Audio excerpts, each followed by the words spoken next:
Ikeji nwaka mma onye amụma dị ọra mmanụ dogwa na kolomba Ikeji nwaka mmanụ onye amụma dị ọra mma dogwa na kolomba Ikeji nwaka mmanụ onye amụma dị ọra mma dogwa na kolomba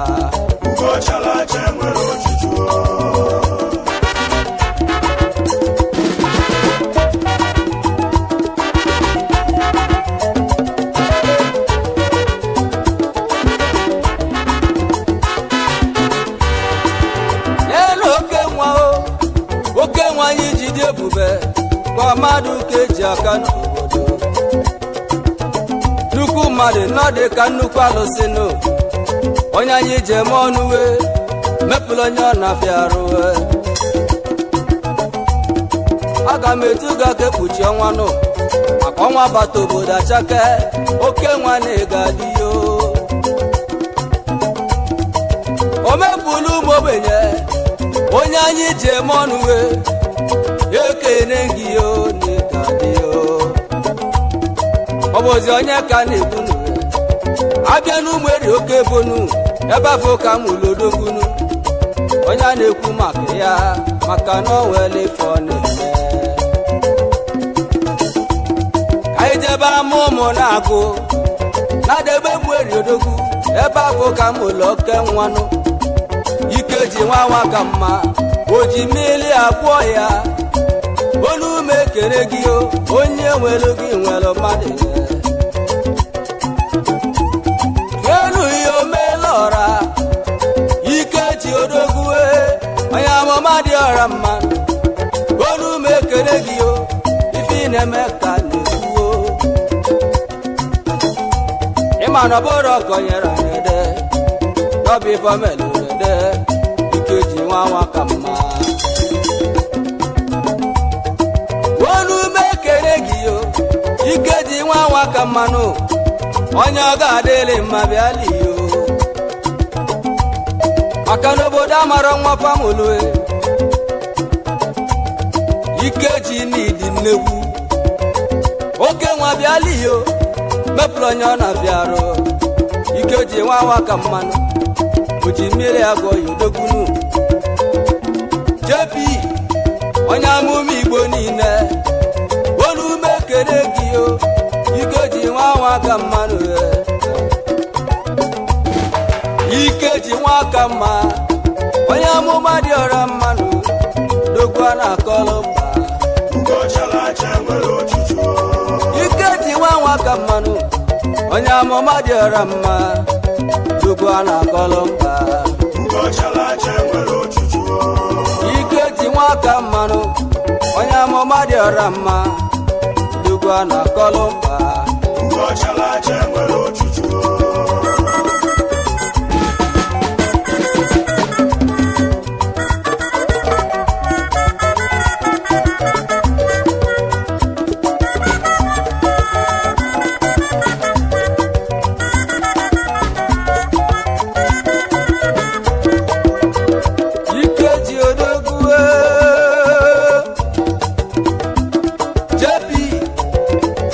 adele mmanụ chumobenye bịa nue the general overseer the true will of God mission onume kere gị yo ya bụkwa chairman CEO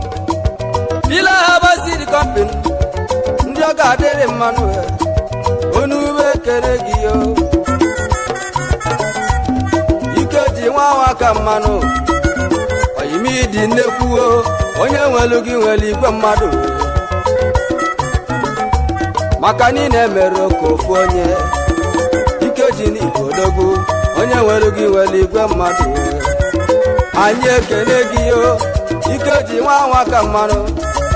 mmiri agwọ ya bịali yo anụ m ekene gị yo ka mma onye amụma dị ọra mmanụ dogwa na akọlụmba Ikeji nwa ka mmanụ onye amụma dị ọra mma dogwa na akọlụmba Ikeji nwa ka mmanụ onye amụma dị ọra mma dogwa na akọlụmba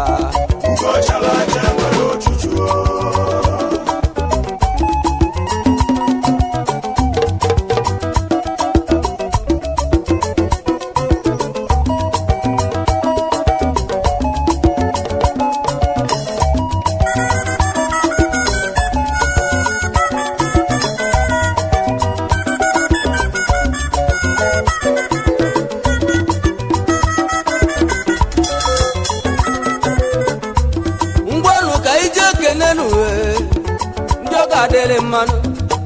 ọkwa ndị oche mọnụ n'obodo ịma na nwanne dị na mbanụ onu mekele onye ga-adịrị mma ka ije na-achala isu anịyo ka ije zute n'odogwu Bishop RM egwu na nwoke ọma ya bụ founder True Covenant Sabbath Mission worldwide odogwu oke nwa na ịgadi yo egwu na nwa amamanụ nnukwu mmadụ dịka nnukwu alụsị yo oke nwa na chagodogwu egwu na ndị so na mmanwụ onye nwalụ gị nwalụ mmadụ ya Bishop egwu na anyị jenu nteje abụọ ọgwụwe anyị je zute na oke nwanụ onye eje mba chifuwo nwasi igwe melora na nteje abụọ ọgwụwe melora wanụ omelora bịaliyo onye ọ ga-adịlị mmanụ na nteje abụọ ọgwụ ka isi eje chifuwo nwasi igwe Ikeji si mụ kene gị yo Ikeji nwa ka mma onye amụma nwere oke gboo egwu ma nata na ụmụ eriyo anje zute na oke nwanụ o nwere oge nwere mmadụ maka na bụrụ konyere n'edenu n'ọbịbọ mere n'edenu ọ bụzi onye ka ị na-ekwu Chifu Daniel Nwekwebi oke nwa bịaliyo okwotekeneze n'ịgadiyo okwotekeneze odogwu na mmeri oke bụ okwotekeneze Chifu Daniel Nwekwebiyo ekene ngiyo mepụrụ m ogbenye bịanụwe Daniel Nwekwebiyo ọ sịkwa mụ kenelu ya nụ onye ọ ga-adịrị mmanụ ya bụ na nteje abụọ ọgwụwe ebe abụka m ụlọdogwu ọ bụ ozi onye ka m na-ekwuwe Chief ọkwefune nwanne eliyo ọkwefune n'ịgadiyo ya bụ agụ na-eche mba na nteje abụọ ọgwụwe ọkụmefune nwanne eliyo onye ji gị n'oji odogwu onye nwere oge n'ife onye jụrụ oge n'ọjụrụ nnukwu ife nụ egwu ma naba n'ọzọ bulue ka nje zute n'odogwu Kristi Obiyo onye ọ ga-adịlị mma okwu efi na uke efiyo efigoro na-abịa ka ị na-egbu efiyo yanụ Kristi Obiyo Kristi o nwere ife ga-eme gị yo onye ọ ga-adịrị mmanụ bịa nụwe anyị nata n'ụmụ eri oke bụrụ enwere ndị ejeje mba onye na-eme n'ụwa na ọ bụ ya ka eji ekwu ekwu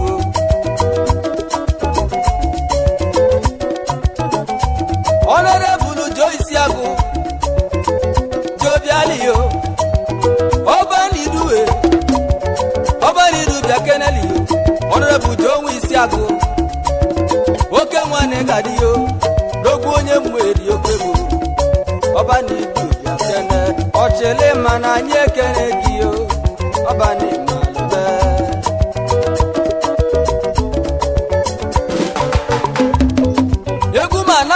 bagana ka nje zute nnukwu mmadụ onye ọ ga-adịlị mma bịaliyo chifu osita nwoke afọ osita bịa kene o ọchị emere eze bịaliyo osita nwoke afọ odogwu onye m nwachi na-emelụ na bagana nwachi na-emeli ife na ịgadịyo osita nwoke afọ dalụọ unu mekele gị ngwa ka ijezienụ na batetenu anyị kenenu nnukwu mmadụ onye ọ ga-adịlị mma apọstụlụ Antoni nwoke afọ Antoni nwoke afọ oyimezabata na batete ka isi ejenu apọstụlụ Antoni nwoke afọ ezabata na bụ na batete ka isi eje Ikeji nwa ka mmanụ ojimili agwọ ya bịaliyo ọ bụ ya na-ekene nnukwu mmadụ dị ka nnukwu alụsị oke nwa na mweri odogwu mepụrụ onye ọ na-afịa arụ Ikeji nwa ka mma onye ọ ga-adịrị mma bịaliyo odogwu onye nwere ugi nwere ifenụ onye jụrụ ugi jụrụ nnukwu ifenụ Ikeji nwa ka mmanụ onye ọ ga-adịrị mma na mmekene gị Ikeji nwa ka mma onye amụma dị ọra mmanụ dogwu a na-akọrọ mba Ikeji nwa ka mmanụ onye amụma dị ọra mma dogwu a na-akọrọ mba Ikeji nwa ka mmanụ onye amụma dị ọra mma dogwu a na